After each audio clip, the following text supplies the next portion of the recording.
அனைவருக்கும் வணக்கம். பங்களாதேஷ் மீண்டும் பற்றி எரிய ஆரம்பிச்சிருக்கு நண்பர்களே. 2 நாட்களுக்கு முன்பு தொடங்கிய கலவரம் இப்பொழுது பயங்கரமா நாடு முழுவதும் பரவி இந்தியாவுக்கு எதிராக அந்த வன்முறை திரும்ப ஆரம்பிச்சிருக்கிறத பார்க்கிறோம். இது இந்தியாவுக்கு ரொம்பவுமே கவலை அளிக்கிற விஷயமாக இருக்குது. இதற்கிடையே நேற்று மாலை பங்களாதேஷுடைய அந்த மாணவ அணி தலைவர் ஷரீஃப் ஒஸ்மான் ஹாதியுடைய உடல் சிங்கப்பூர்ல இருந்து டாக்கா வந்து சேர்ந்தது. அவருடைய உடல் அவருடைய வீட்டில் வச்சிருக்கிறாங்க. அவருடைய உடலை காண்பதற்கு பொதுமக்களுக்கு அனுமதி இல்லை அப்படின்னும் அறிவிச்சிருக்குது பங்களாதேஷ் அரசாங்கம். குறிப்பிட்ட சிலர் மட்டுமே அவருடைய உடலை பார்த்து அஞ்சலி செலுத்த அனுமதி வழங்கி இருக்குது.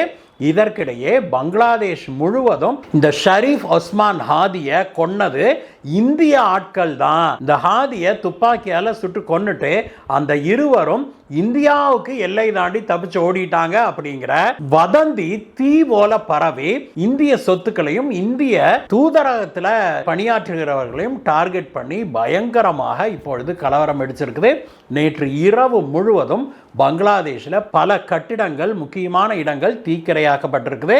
இந்த மிக முக்கியமான விஷயத்தை பற்றி தான் இன்னைக்கு பார்க்க போகிறோம் நண்பர்களே. வாங்க நண்பர்களே, நம்ம சேனலுக்கு நீங்கள் முதல் முறையாக வந்திருக்கிறீங்க அப்படின்னா கீழே இருக்கிற சப்ஸ்கிரைப் பட்டனை தட்டுங்க.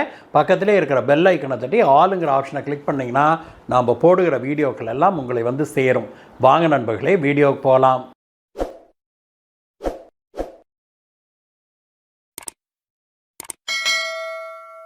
நேற்று மாலை டாக்கா வந்து சேர்ந்தது மாணவ அணி தலைவராக இருந்த ஷரீஃப் ஒஸ்மான் ஹாதியுடைய உடல். ஒரு வாரத்துக்கு முன்பு அவரை அடையாளம் தெரியாத 2 நபர்கள் சுட்டு கொண்டாங்க. வெள்ளிக்கிழமை தன்னுடைய பிரார்த்தனையை முடித்துவிட்டு அவர் ஒரு எலக்ட்ரிக் ஆட்டோ ரிக்ஷால வீட்டுக்கு போயிட்டு இருந்தாரு. அந்த சமயத்தில் அவரை ஒரு பைக்ல பின்தொடர்ந்து வந்த 2 அடையாளம் தெரியாத நபர்கள் அவரை சுட்டு கொன்னுட்டு அந்த இடத்துல இருந்து எஸ்கேப் ஆயிட்டாங்க. அந்த 2 பேரும் இந்தியாவை சேர்ந்தவர்கள் அப்படின்னும் அவர்கள் இந்தியர்கள் அப்படின்னும் அவங்க ஹாதியை சுட்டு கொன்னுட்டு எல்லை தாண்டி இந்தியாவுக்குள்ள ஓடி போயிட்டாங்க, தப்பிச்சு போயிட்டாங்க அப்படிங்கிற வதந்தி பங்களாதேஷ் முழுவதும் பரவுச்சு. இதனால இந்தியாவுக்கு எதிரான ஒரு கருத்து உருவானது. இது பங்களாதேஷ் மக்களிடையே இந்தியாவுக்கு எதிரான ஒரு நிலைப்பாட்டை உருவாக்கியதை பார்த்தோம். இந்த ஹாதிக்கு ட்ரீட்மெண்ட் கொடுக்கறதுக்காக அவரை சிங்கப்பூர் எடுத்துட்டு போனாங்க. சிங்கப்பூர்ல வச்சு அவர் நேற்று இறந்து விட்டாரு. அவருடைய உடல் நேற்று மாலை பங்களாதேஷுடைய தலைநகரான டாக்காவுக்கு கொண்டு வரப்பட்டது. அவர் இறந்துட்டாரு அப்படின்னு தெரிஞ்ச உடனேயே இளைஞர்கள், குறிப்பாக டாக்கா மற்றும் பெருநகரங்களில் இருக்கிற இளைஞர்கள் உடனடியாக சாலைகளில் இறங்கி போராட ஆரம்பிச்சாங்க, ஊர்வலமாக செல்ல ஆரம்பிச்சாங்க. பிறகு அது கலவரமாக மாறியது. நேற்று மாலை பங்களாதேஷுடைய முன்னணி பத்திரிகையான புரோத்தோ அலோம் மற்றும் டெய்லி ஸ்டார் ஆகிய 2 பத்திரிகைகளுடைய அலுவலகங்கள் அடிச்சு நொறுக்கப்பட்டது, சூறையாடப்பட்டதை பார்த்தோம். அது மட்டும் இல்ல, முன்னாள் பிரதமரான ஷேக் ஹசீனா இருக்கார் இல்லையா, அவர் தான் 2024 கலவரத்திலேயே அவர் நாட்டை விட்டு ஓடிட்டாரு, இந்தியாவில் இருக்கிறாரு. அவருடைய வீடு இப்பொழுது அந்த வீடு காலியாக தான் கிடக்குது. அந்த வீட்டை மறுபடியும் போய் சூறையாடி அதில் நெருப்பு வச்சிருக்கிறாங்க நேற்று. இது பத்தாதுன்னு சில அவாமி லீக் தலைவர்களுடைய வீடுகளும் சூறையாடப்பட்டிருக்குது. ஒரு அவாமி லீக் தலைவர் அதுல பலமாக தாக்கப்பட்டாரு. அவரை காப்பாற்றி போலீசார் மருத்துவமனையில் சேர்த்திருக்கிறாங்க. இதுல கொடுமையிலும் கொடுமை என்ன அப்படின்னா, நேற்று இந்துக்கள் டார்கெட் பண்ணப்பட்டாங்க நண்பர்களே. பங்களாதேஷ்ல ஏற்கனவே 1% 2% தான் இந்துக்கள் வாழ்றாங்க. அவங்க மேலதான் இந்தியா மீது இருக்கிற கோபம் இப்பொழுது பங்களாதேஷில் இருக்கிற இந்துக்கள் மேல திரும்பி இருக்குது. பங்களாதேஷிய இஸ்லாமியர்களுடைய கோபம். இந்த இஸ்லாமியர்கள் எல்லாம் ஒன்னா சேர்ந்து நேற்றைய தினம் இந்துக்களுடைய வீடுகளை சூறையாடி இருக்கிறாங்க. வீட்டில் இருந்த பொருட்களை அள்ளிட்டு போயிருக்கிறாங்க. வீடுகளை தீ வைத்து கொளுத்தி இருக்கிறாங்க. பல ஊர்களையும் இது நடந்திருக்கிறத பார்க்கிறோம். அதிகாரப்பூர்வ செய்திகளின்படி டாக்கால ஒரு ஹிந்து கலவரம் செய்தவர்களால, இந்த கூட்டத்தினரால அடித்து கொல்லப்பட்டார் அப்படின்னும், பிறகு அவருடைய உடல் ஒரு கம்பத்தில் கட்டப்பட்டு அவருடைய உடல் கொளுத்தப்பட்டது, எரிக்கப்பட்டது அப்படிங்கிற செய்தியும் நமக்கு கேட்டது. இதுவரைக்கும் ஒரு ஹிந்து இறந்திருக்கிறாரு அப்படிங்கிற செய்தி உறுதிப்படுத்தப்பட்டிருக்குது. மேலும் பல இடங்கள்ல பல இந்துக்கள் இவங்களால இஸ்லாமியர்களால் பங்களாதேஷில் டார்கெட் பண்ணப்பட்டிருக்கிறாங்க. இந்துக்களுடைய வீடுகள் பிஸ்னஸ்கள் சூறையாடப்பட்டு வருது, கலவரம் பயங்கரமாக பரவி வருது அப்படிங்கிற கவலை தரும் செய்தி நமக்கு எட்டி இருக்குது. இதற்கிடையே இந்த ஹாதி அங்க இறந்தார் இல்லையா, அவருடைய உடலை பங்களாதேஷுடைய பாப்புலரான ஒரு கவிஞரான காசி நஸ்ருல் இஸ்லாம் அப்படிங்கிறவருடைய கல்லறைக்கு அருகாமையில் இந்த ஹாதியுடைய உடல் அடக்கம் செய்யப்படும் அப்படின்னும், இதுதான் அந்த ஹாதியுடைய குடும்பத்தினருடைய ரிக்வெஸ்டாக இருக்குது அப்படின்னும் அந்த நாட்டில் இருக்கிற தற்காலிக யூனிஸ் அரசாங்கம் சொல்லி இருக்குது. பங்களாதேஷுடைய கலவரக்காரர்கள் இதோட நிக்கல நண்பர்களே. நேற்றே இந்திய தூதரகத்தை அவங்க டார்கெட் பண்ணியிருந்தாங்க. அவங்க தாக்கால இருக்கிற இந்திய தூதரகத்தை நோக்கி ஊர்வலமாக வந்தாங்க. பிறகு கல்லெடுத்து எரிஞ்சாங்க.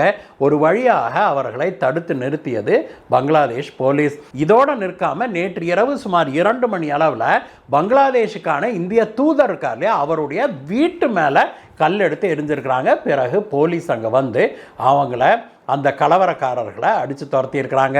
பங்களாதேஷில் இந்த ஸ்டூடெண்ட் லீடரான ஹாதி கொல்லப்பட்டதற்கும் இந்தியாவுக்கும் எந்த சம்பந்தமும் இல்லை அப்படின்னு மீண்டும் ஒரு முறை இந்தியா தெரிவிச்சிருக்குது.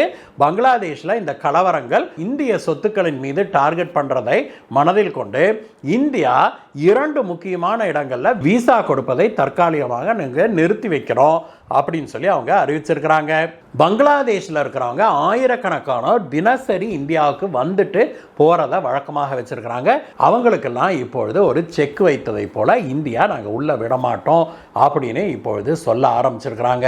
ஆனால் இது எதை பற்றியுமே அந்த நாட்டுடைய லீடராக இருக்கிற 7.5 யூனிஸ் கவலைப்பட்டதாக தெரியல. இன்னும் சில வல்லுநர்கள் என்ன சொல்றாங்கன்னா, இந்த முறை இந்த ஹாதியை கொன்னு கலவரத்தை உண்டாக்குனதே யூனிஸுடைய சதித்திட்டம் தான். அந்த ஹாதி கொல்லப்பட்டார் அப்படிங்கிற செய்தி பரவன உடனேயே இந்தியாவுக்கு எதிராக பல செய்திகளும் பரப்பப்பட்டது. இதனால அந்த கலவரக்காரர்கள் இந்தியாவுக்கு எதிராக கலவரம் பண்றேன் அப்படின்னு ஒரு டார்கெட் வச்சுக்கிட்டு கிளம்பினாங்க இல்லையா.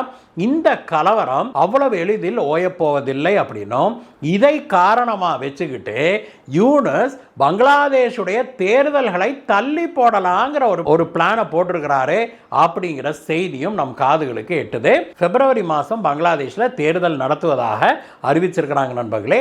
ஆனால் அந்த தேர்தலை தள்ளி போடுவதற்கு யூனிஸ் இப்பொழுது திட்டமிட்டு வருவதாக செய்திகள் நமக்கு எட்டுது. எது எப்படியோ பங்களாதேஷ்க்கு இது கேடுகாலம் அப்படிங்கிறது தெளிவாக தெரியுது நண்பர்களே. இந்த செய்தி ஒரு புறமுக்க, இன்னொரு புறம் பாரத பிரதமர் திரு நரேந்திர மோடி அவர்கள் தன்னுடைய 3 நாடுகள் சுற்றுப்பயணத்தை முடித்துவிட்டு இந்தியா வந்திருக்கிறாரு. இது ஒரு மிக வெற்றிகரமான பயணமாக கருதப்படுது. குறிப்பாக ஓமான்ல இந்தியாவும் ஓமானும் செய்து கொண்ட ஃப்ரீ ட்ரேட் அக்ரிமெண்டை உலகத்தில் பல நாட்டு வல்லுநர்களும் பாராட்டி இருக்கிறாங்க. இந்தியாவிலிருந்து ஏற்றுமதியாகிற 99% பொருட்களுக்கு ஓமான்ல வரி விலக்கு அளிக்கப்பட்டிருக்குது அப்படின்னும், ஓமான்ல இருந்து இந்தியாவுக்கு இறக்குமதி செய்யப்படுகிற 99% பொருட்களுக்கு இந்தியா வரி விலக்கு அளிச்சிருக்குது அப்படின்னும், இந்த ஃப்ரீ ட்ரேட் அக்ரிமெண்ட்டை வெறும் 3 மாதங்களுக்குள்ளாக, ஆமாம் நண்பர்களே 90 நாட்களுக்குள்ளாக பேசி முடிச்சிருக்கிறாங்க அப்படின்னும், இதுவே ஒரு பெரும் சாதனை அப்படின்னும் பல வல்லுநர்கள் சொல்றாங்க. மேலும் சில வல்லுநர்கள் என்ன சொல்றாங்கன்னா, அமெரிக்கா இந்தியாவுக்கு ஏற்றுமதி செய்வதில் பிரச்சனைகளை உருவாக்குனதுனால இந்தியா பயங்கர ஸ்பீடாக வேலை செய்து இப்பொழுது கடந்த 3 மாதங்களில் 3 நாடுகளோடு ஃப்ரீ ட்ரேட் அக்ரிமெண்ட்டை செய்திருக்கிறாங்க. இந்தியாவுடைய பொருளாதார வளர்ச்சி எந்த வகையிலையும் குறைந்து விடக்கூடாது அப்படிங்கிறதுல பாரத பிரதமர் திரு மோடி அவர்கள் கண்ணும் கருத்துமாக இருக்கிறாரு. அதே போல நம்முடைய ஏற்றுமதி எந்த வகையிலையும் பாதிச்சு விடக்கூடாது அப்படின்னு பிரதமர் மோடி அவர்கள் எக்ஸ்ட்ரா கேர் எடுத்து பார்த்துக்கிறாரு அப்படின்னு சொல்றாங்க. நேற்றைய தினம் நம்முடைய தமிழக முதலமைச்சரான மாண்புமிகு திரு ஸ்டாலின் அவர்கள் பிரதமர் மோடி அவர்களுக்கு ஒரு கடிதம் ஒன்று எழுதியிருக்கிறாரு. அதுல அமெரிக்காவுடைய தடைகளின் காரணமாக தமிழ்நாட்டிலிருந்து அமெரிக்காவுக்கு ஏற்றுமதி ஆகிற பல பொருட்கள் ஏற்றுமதி செய்ய முடியாம போயிருக்குது, அல்லது குறைந்த அளவே நாம ஏற்றுமதி செய்ய முடியறதுனால தமிழ்நாட்டில் இருக்கிற பல ஏற்றுமதியாளர்கள் பயங்கரமா பாதிக்கப்பட்டிருக்கிறாங்க. இதனால பல துறைகள், டெக்ஸ்டைல்ஸ் உள்ளிட்ட பல துறைகள் கடுமையாக பாதிக்கப்பட்டிருக்குது. அதற்கு உடனடியாக ஒரு தீர்வை காண வேணும் அப்படின்னு சொல்லி திரு ஸ்டாலின் அவர்கள் கடிதம் எழுதியிருக்கிறாரு. இது தொடர்பாக இன்னும் மத்திய அரசாங்கத்திடமிருந்து பதில் வரவில்லை. அவங்க என்ன பதில் சொல்லுவாங்க சொல்கிறாங்க அப்படிங்கிறத கேட்கறதுக்கு தமிழக முதல்வரை போல நாமும் ஆர்வமாக காத்திருக்கிறோம் நண்பர்களே. இதற்கிடையே பங்களாதேஷில் இந்த கலவரம் தொடர்ந்து இப்படியே நடந்து வருவதால் பங்களாதேஷுக்கு போக வேண்டிய பல டெக்ஸ்டைல் ஆர்டர்கள் இப்பொழுது திசை திரும்பி தமிழகத்துக்கு, குறிப்பாக திருப்பூர், கரூர் போன்ற ஊர்களுக்கு வந்திருப்பதாக செய்திகள் வெளிவந்திருக்குது. இந்த பங்களாதேஷ் கலவரத்திலையும் ஒரு நல்ல விஷயம் நடந்திருக்குது அப்படிங்கிறதான் உண்மை. இந்த வீடியோவை பற்றிய உங்களுடைய கருத்துக்களை சொல்லுங்கள் நண்பர்களே. மீண்டும் உங்களை வேற ஒரு வீடியோ சந்திக்கிறேன். Bye bye.